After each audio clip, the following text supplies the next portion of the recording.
So Pratyush, Yes, ma'am. I start with the question. Sure. Now you've got into the IRS Yes, ma'am. and you've got income tax. Why would you want to, again try, because that's a comfortable job, it's in an office, and now the IAS will take you out into the field, and the tensions will definitely be much more than the current one you have. Ma'am, to begin with, I feel that the tensions in IRS would not be any lesser. Okay. Yeah, it is an equally important responsibility. Okay. But the reason I chose to appear again for the IAS is because of the aspiration I had begun with. So I had started preparing for the examination with that aim in mind. So I did not want to stop once I had got into the IRS. So I decided that I would appear again for the IAS this time. And it was also possible because the academy itself chose to offer another year of EOL. So because of that, I took that opportunity to appear again. So your father, I think, is from the civil services. Yes. And you have a good idea about it. Yes. Can you tell us about Mission Karma Yogi? I mean, what way do you think it's going to make a difference as compared to the various other initiatives we've had for the past few years? Mission Karma Yogi is aimed to build the capacity of the body of civil servants, and it aims to create civil servants with a different mindset compared to what exists currently. So there is a paradigm shift in the sense that we are moving from a rule-based civil service mechanism to a role-based civil service mechanism, and we want to create civil servants who are energetic, innovative, creative, who are also capable, who have good domain, technical, functional competencies. So creating this well-rounded individuals who work as civil servants will definitely boost the progress of growth and development in the country. And with that vision in mind, we have come up with this Mission Karma Yogi. What are salient features? Ma'am, institutionally there is a council which plans the implementation and the various policies and standards that must be followed by civil servants. Aside from that, there is also an IT architecture, such as the iGOT platform, which contains various courses and various material to build the skill level of civil servants. And aside from this, there's also, as mentioned before, there's a focus on building the competencies. So there's also relevant material for boosting the domain knowledge, for boosting the functional capacities of civil servants. This is what I can recall at the moment. Yeah, but I would say that earlier training programs also did the same in a sense. They were also trying to capacity build, give us domain knowledge. So where exactly is the difference here now? Now the difference would be with the vision to begin with. Rule and role. Yes, ma'am. And aside from that, it would also be the implementation mechanism. Because there's an institutional architecture, there would be a goal-oriented approach towards boosting the capacity of civil servants. So with regular analysis monitoring, the progress that can be achieved under Mission Karma Yogi would be better than what has been achieved previously. Do you foresee any problems in the sense that, grassroots level workers, everything is going to be on the iGOT platform? Yes. For them to access and to work at it? Do you foresee any problems there? To begin with, one of the issues is technical, related to access. Having internet connectivity in remote areas at the grassroots level may be challenging. Aside from that, there's also there may be an institutional resistance, because there is an inertia that the policy would experience. So to overcome that hurdle would be a challenge. Ma'am, and as you mentioned, we have had capacity building programs before. So another challenge would be to ensure that we actually achieve the targets we have set under this mission community. And for that, we would need regular monitoring, regular analysis, regular course correction. So I think the main challenge is to break away from the past so that we can build a brighter future for the country through more competent citizens. I mean, do you think such programs, with such platforms, can take into account the political character of the environment that civil servants work in? Ma'am, from what I understand from the scheme, it actually follows a scheme of neutrality. So it's not really dependent on the politics or but political again, influence. we are being trained for the real world. Yes, ma'am. Yes, ma'am. But this is devoid of any political influences, because when we look at the institutional structure itself, as well as the material resources that are available, these are focused primarily on building the competencies in functional and technical domains, which is devoid of any, which follows a non-partisan approach. So from that sense, it should not be influenced by any political factors. Okay. You've heard of China's BRI, the initiatives? Yes, ma'am. And you can just tell us briefly what that is and how is India addressing that? Because through the BRI, their sphere of influence is growing. Yes, ma'am. So what is India's counter? BRI is Belt and Road Initiative. It is the flagship infrastructure project that is being led by the Chinese Communist Party, and it aims to create a community, an Asian community, and it has actually gone beyond Asia as well. A community of shared destiny, where China is aiming to boost the infrastructure and the infrastructure in all the countries it partners with by increasing its sphere of influence. Okay. And through investments in infrastructure and yes, multiple forms of infrastructure like railways, bridges, roads, energy, ports, yes, special economic zones, etc. And how many corridors are there under the BRI initiative? There are economic corridors. There are numerous main corridors. ones. Ma'am, actually the BRI consists, it's actually one belt, one road. So there is a land-based connectivity infrastructure and sea-based connectivity. Land-based, there are three. One of the main things is CPEC, the China-Pakistan Economic Corridor. Yes. And ma'am, aside from this, China is actually taking up infrastructure projects with many countries such as Nepal as well. There is a trans-Himalayan network that is that is being pioneered by China with Nepal. Yeah. And aside from that, there is The old Silk Route in Europe. Yes. And the maritime route is Bangladesh and Yes, through ma'am. Guangzhou to Yes, all ma'am. the ports. Myanmar, Bangladesh, Sri Lanka, Kenya, Exactly. Pakistan, Bangladesh. Yeah. So their sphere of influence is growing in Yes. this entire area. Yes. You know what has happened to that port in Colombo. Yes. So what is India, how is India addressing this? Or what do you feel India could further do also, apart from what it's doing? Ma'am, India's response to this popularly known as debt trap diplomacy of China is to build grassroots level institutions and projects with the support of local people. So India is trying to follow a bottom-up approach to its infrastructure partnership with all countries in its extended neighborhood, unlike China, which is a top-down approach. And to further this objective, India has actually partnered with countries such as Japan. And both India and Japan had initially planned to start an Asia-Africa growth corridor.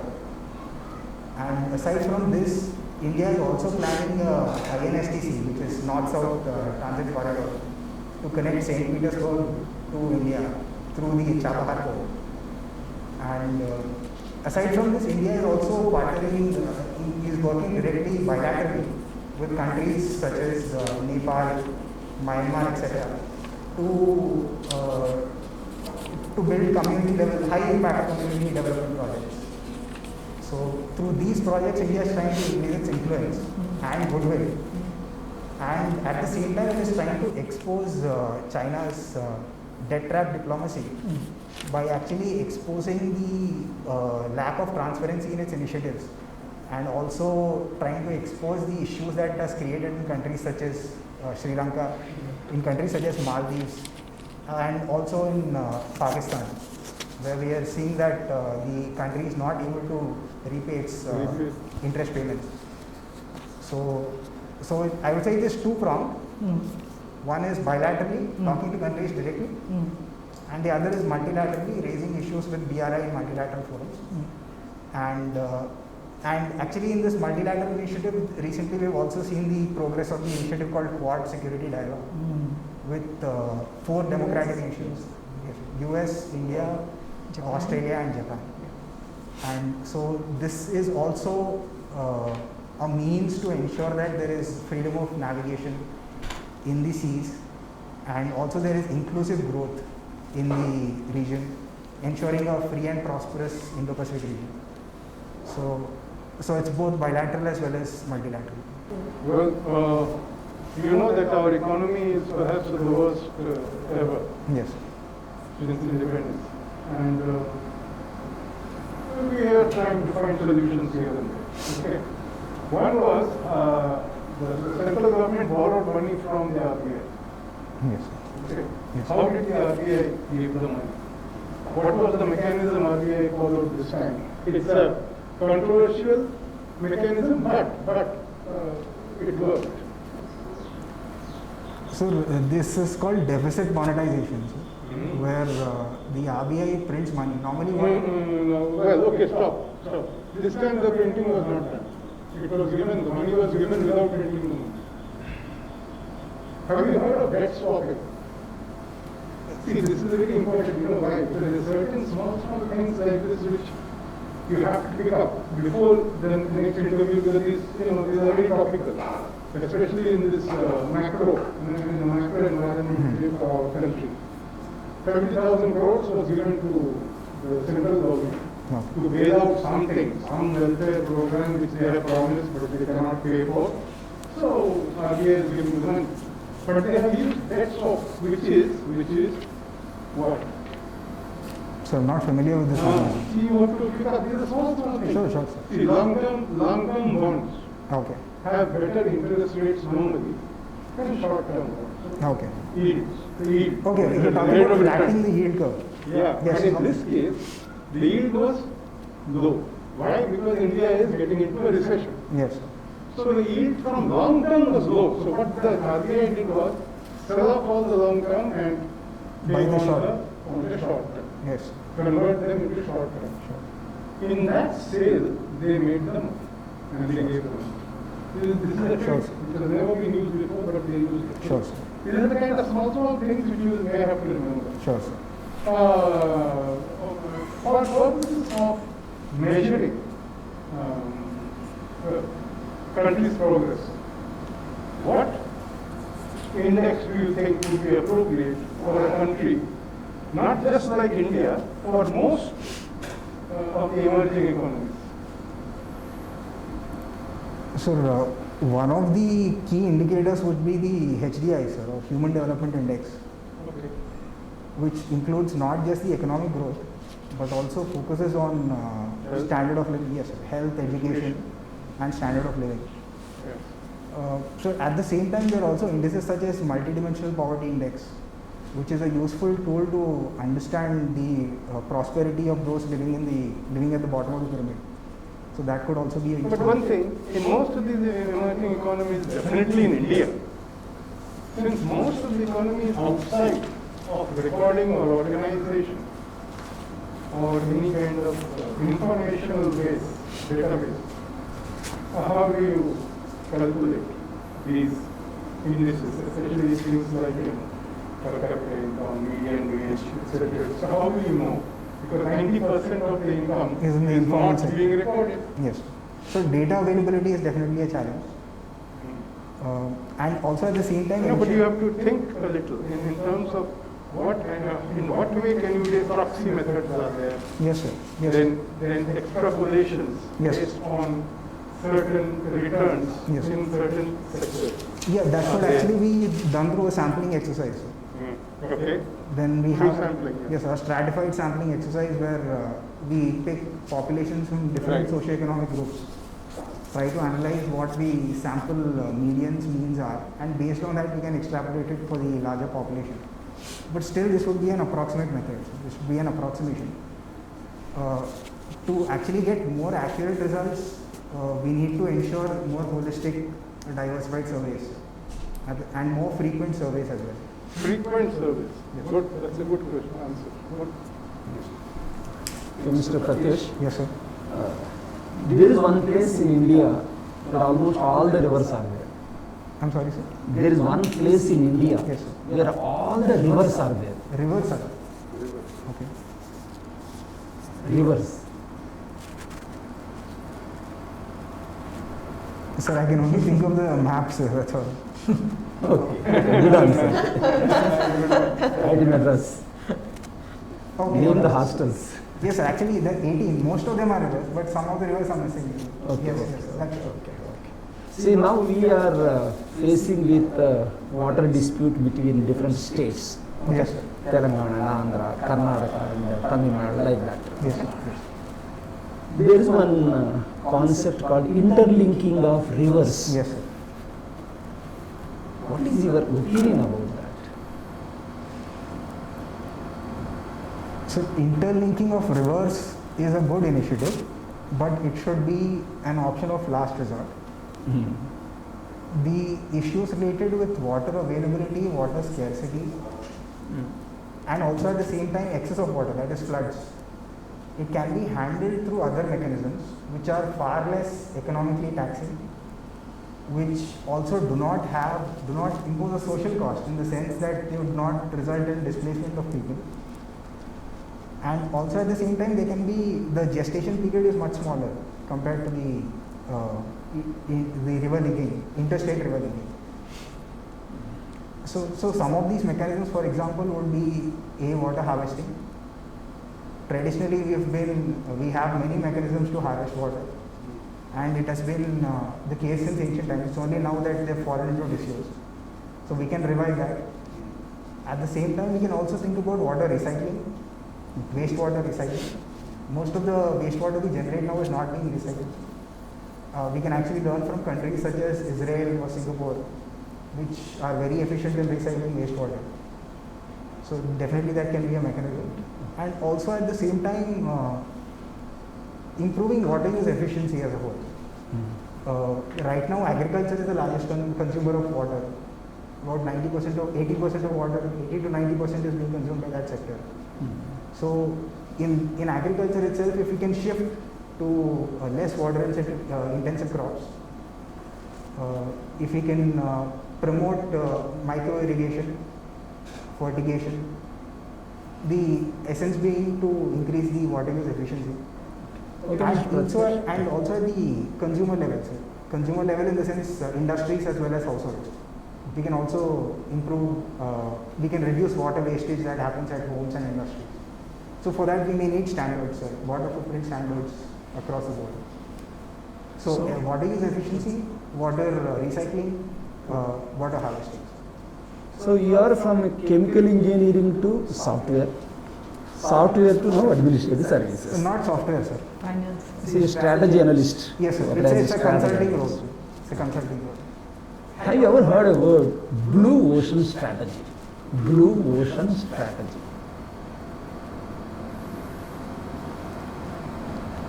So from what I can recollect, Blue Ocean strategy is actually It's a book. it is a marketing mechanism, sir, Yes, perfectly. which tries to explore markets that have been untapped. Untapped, very good. So if we already have a market where we have multiple players, so rather than competing with these players and trying to increase our share of the pie, we try to expand the pie itself. So this Blue Ocean strategy caters to new market segments, which will ultimately improve our market share, our company's market share. So this is called Blue Ocean strategy. So this post-COVID pandemic, can India think of any such strategies so that it can lead the world? So domestically, we have a lot of market segments that are not tapped. Okay. So for example, if you look at the many communities which are close to the poverty line or below poverty line, these communities are not potential markets, economic markets, because of their poor purchasing power. So what we can do is lift people out of poverty so that they can become consumers, moving them into the middle class. And at the same time, if you look at internationally, India has not tapped global markets. There are many countries with which we don't have trade agreements, or where our companies don't have a footprint, especially in Africa, which is a growing economy. So if we can look at these areas internationally as well as domestically, that will contribute to the blue ocean strategy for Indian economy as a whole, which is what I think we should be planning for, given that our aim is to create a self-reliant India. Okay. See, with respect to we are a chemical engineer, see, India is supposed to be number one in the vaccine production. But unfortunately, now we are trying to get vaccines from other countries. Why we are lagging in spite of so much of talented manpower, everything? So one of the main reasons is over-investment in research. Okay. Where actually leaders in vaccines is the traditional mechanisms of manufacturing vaccines, such as inactivated vaccine. But now the world has actually moved on towards new technology of vaccines, such as mRNA vaccine or DNA vaccine, where India does not have much of a capability. So here R&D is required so that we can catch up with, keep pace with the changing technology in manufacture of vaccines. And also at the same time, sir, we have not been successful in ramping up the existing capacities of vaccine manufacture. So in COVID case, for example, we have been slow in boosting the investments for manufacturing vaccines which have been made in India. So on two fronts there is an issue. One is slow manufacturing or improper scaling up of existing production. Two is improper R&D, where we haven't come up with new technologies which can improve the efficiency of vaccines as well as increase the pace of production. Capacity utilization. Yes, sir, sure. Because there are so many areas, factories which are just lying vacant. Yes. Then they could have actually been producing, these AstraZeneca, whichever we have been licensed with AstraZeneca, whatever. Yes, sir. Yes. It would have been produced. It is not. It's still closed. Even recently you have heard about black fungus, blue fungus, so many funguses. White fungus. So one analysis says that using industrial oxygen is the main cause for these funguses. Of course, there is no evidence. Okay. What is the difference between industrial oxygen and medical oxygen? In what way it has contributed to? So I'm not quite sure of how it has contributed to this fungus, sir. There is no. But the major difference between the two is the percentage of concentration. Okay.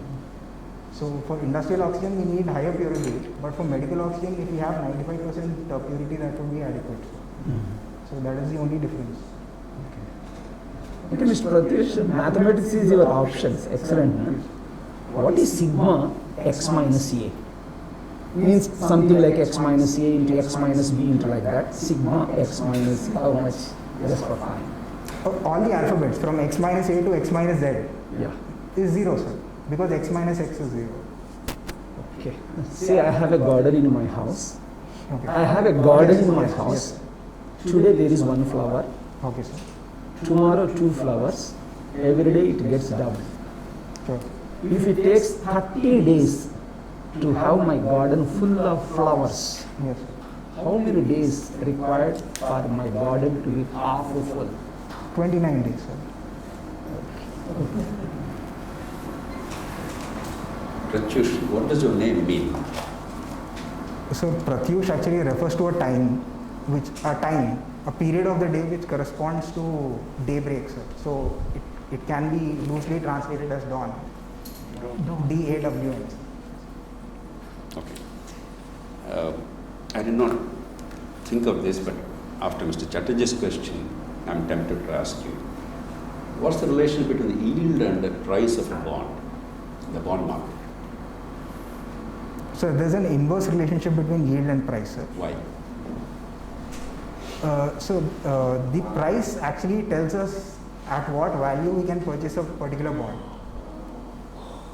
But the maturity value of that particular bond will remain the same. So if we are buying it at a higher price, the returns we get when it matures is lower compared to when we buy the bond at a lower price. So because of that, the rate of return will fall, and because of that, the yield is lower. Higher yields also are an indication of lack of confidence. Yes, sir, because there's a risk premium as well attached. Exactly. Okay. What is our tax GDP ratio now that you are joining income tax? Sir, it is close to 17%, sir. Which are the other countries comparable to us? Sir, compared to emerging economies, we are 4 percentage points lower. And compared to advanced economies, we are much lower. The OECD average is around 35%. So, comparable, I cannot give you an exact answer, sir, but we are lower compared to global averages. Okay. You were referring to monetizing the debt. Yes, sir. That was given up long ago. I believe in 1997. Sir. Since 91? Yes. Ever since we evolved the concept of fiscal deficit, Yes. there is no monetization of debt anymore. Sure, sir. Yes, sir. It's an important issue. Yes, sir. All right. What is the federal and state tax division, resource division right now? So, according to the award of the Finance Commission, the states get 41% of the divisible pool of central taxes. Is it not 42%? So, it's 41 and 1% I think is for Jammu and Kashmir. Jammu and Kashmir is simply a special category state. It's not treated as individual, isolated entity. Sure. 11 special category states, they get a special dispensation, but the total is 42%. Sure, That's sir. a important discussion. Okay. There is a lot of discussion going on in the country about the price of petroleum products. Yes, sir. What is your view? The price is currently high, sir, but owing to the tax rate both from the central as well as state. That is a statement of fact. Yes, sir. What is your view? So my view is that it is high, sir. It should be reduced. But Why? given why, sir? Why? Sir, one main reason is because of inflation, sir. Fuel directly contributes to inflation because it is part of the CPI basket. Indirectly, it also contributes because fuel is used for transporting goods, sir. So You are a tax man. Where else do you get money from? exactly, sir. That's the point. So although it is high, right now, given the situation owing to the pandemic, as well as the large fiscal deficits that the governments have been running out, we must look at some source of generating revenue, sir. And petroleum is one of those means, aside from alcohol. What is the price of petroleum products in European countries? Of course, it's not uniform, but in general. Sir, I'm not sure of the price, sir, but I can tell you about the taxes, sir. If we look at the taxes in India, if let's say the price of petrol is 100 rupees, 60 rupees is taxes, 40 rupees is the price of the petrol or the fuel. So there's actually a 150% tax that is being levied. But if you look at European countries, it's around 70 to 80%. Would it surprise you to know that many European countries price petrol at about 1.5 or 2 euros per litre? It wouldn't surprise me for two reasons, sir.